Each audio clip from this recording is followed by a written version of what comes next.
Ever wondered how hackers gather their initial information about a target?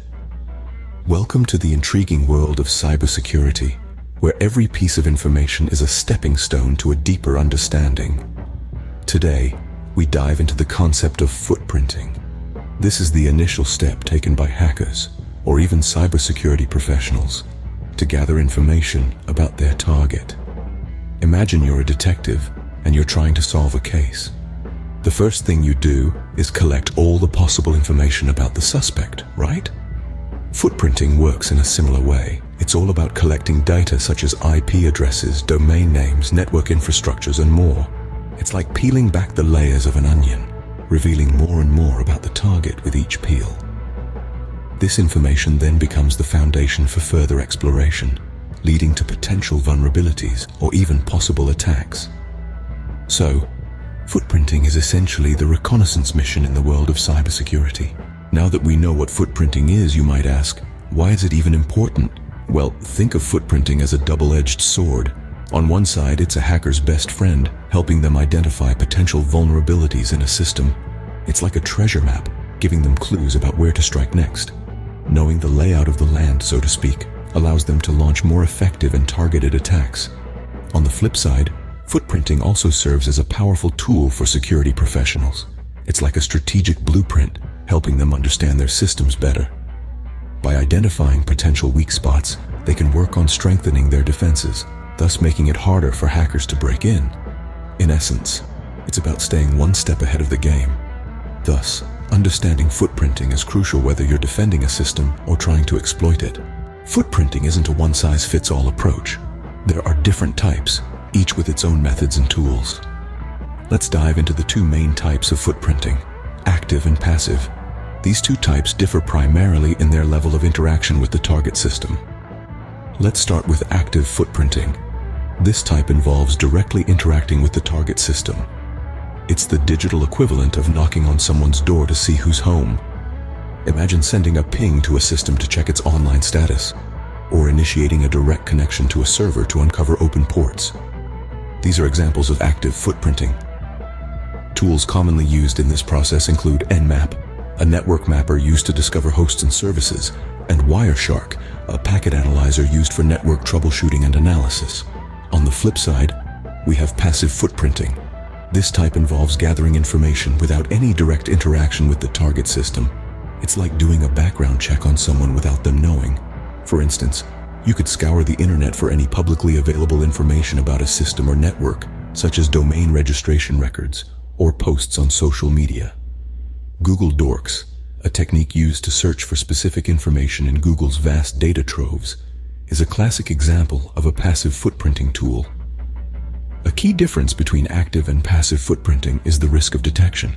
Active footprinting, since it directly interacts with the target system, carries a higher risk of being detected. Passive footprinting, on the other hand, is less likely to raise alarms, as it doesn't involve any direct interaction with the system. However, it's important to note that both types of footprinting can be potent when used wisely. A skilled footprinter knows how to balance the use of active and passive techniques to gather the most information while minimizing the risk of detection. As you can see, both active and passive footprinting have their own set of tactics and tools.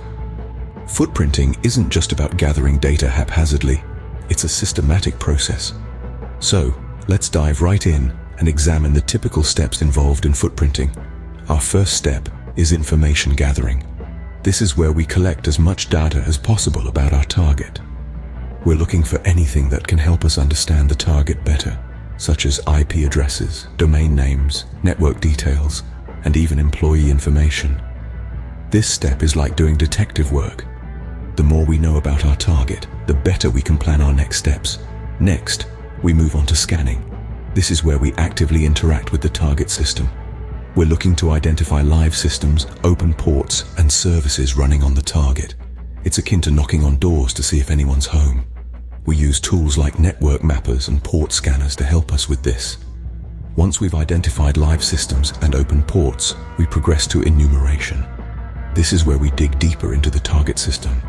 We're trying to identify resources that we can exploit, like user accounts, system banners, and shared resources. Enumeration is like peering through the windows of the house to see what's inside. Finally, we reach vulnerability discovery. This is where we identify loopholes or weaknesses in the target system. We're looking for vulnerabilities that we can exploit to gain unauthorized access to the system. It's like finding a weak spot in the house's security system. We use tools like vulnerability scanners to assist us in this step. Each of these steps is crucial to the footprinting process. We start with a broad view of the target in the information gathering stage, then gradually narrow our focus as we move through scanning, enumeration, and vulnerability discovery. By the end of the process, we should have a detailed understanding of the target and its vulnerabilities. So, footprinting is a systematic process that involves several key steps. Each step provides us with valuable data, allowing us to better understand our target and plan our next move. With all this talk about footprinting, it's important to remember that with great power comes great responsibility. As we delve into the world of cybersecurity, we must not forget the ethical considerations that come with it. Footprinting, while a potent tool in the arsenal of cybersecurity professionals, can be a double-edged sword. It's like a scalpel in the hands of a surgeon or a criminal. The outcome depends on the intent of the user. When used ethically, footprinting helps identify vulnerabilities and strengthen defenses. However, in the wrong hands, it can be misused to exploit these very vulnerabilities. It's crucial, therefore, that cybersecurity professionals adhere to a strict code of ethics. They must use their skills to protect and serve, ensuring the security of networks and systems, while respecting privacy and personal boundaries. Misuse of these capabilities not only undermines trust, but also jeopardizes the very fabric of our digital world. Remember, the goal of cybersecurity is to protect and serve, not to exploit and harm.